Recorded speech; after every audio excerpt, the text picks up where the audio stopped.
Hi, this is Mark Castro from Narragansett, Rhode Island.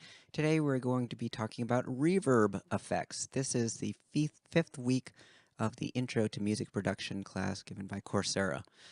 So reverb effects, we're going to particularly look into comparing and contrasting an algorithmic and a convolution reverb. So let's go. The DAW that I'm using is Reaper, and I have a track here. We're going to add two reverb effects. So the first one is Reaverb, and then the second one will be Tal-Reverb II. Let's start off with Tal-Reverb II. Tal-Reverb II is an algorithmic reverb, so it uses an algorithm to calculate the reverb effects. So we have here a filter section consisting of a high and a low shelving filter, where you are able to set the filter frequency as well as the dB amount of cut. And then we have a mid-range filter, which is somewhat of a parametric, pseudo-parametric equalizer, in that you can change the filter frequency as well as the dB cut. We can adjust the room size, the pre-delay, which is the amount of delay before the first reflection, and you can also adjust the stereo width in the algorithm. And we have the dry and wet balance. So let's give this a whirl. So first let's adjust the room size. Let's make this smaller.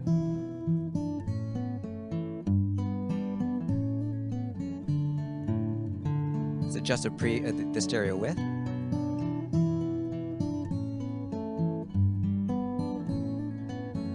And pre-delay, so increase that. You can hear that delay. It's really pronounced. Let's bring this back. Okay, let's adjust the filtering. So reduce the highs. It's not as bright. There.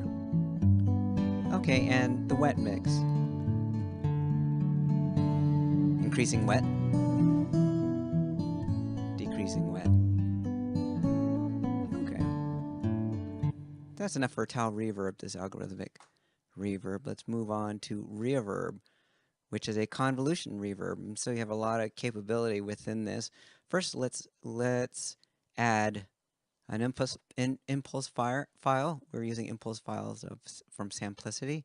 They're free reverb impulse response files.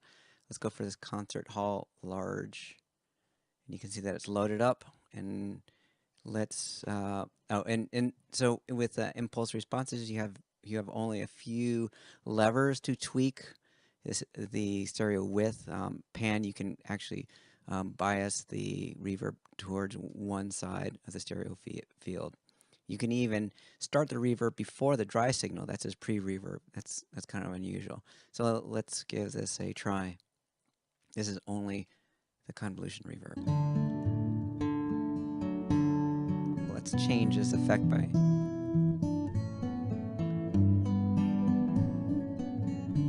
the medium to small.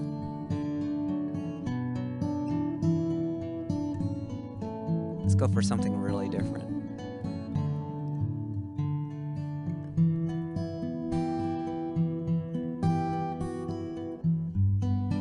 Slightly different hall. Let's try one more.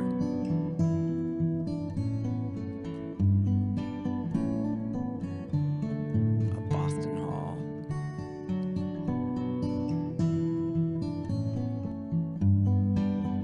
Boston hall. Change the stereo width.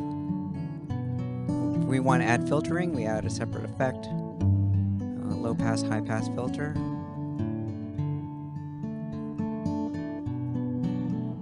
Make it a little duller. We're seeing the filtered output effects right here. So fewer levers to control, which is the nature of an impulse response convolution reverb. So thanks for watching, and we'll see you next week.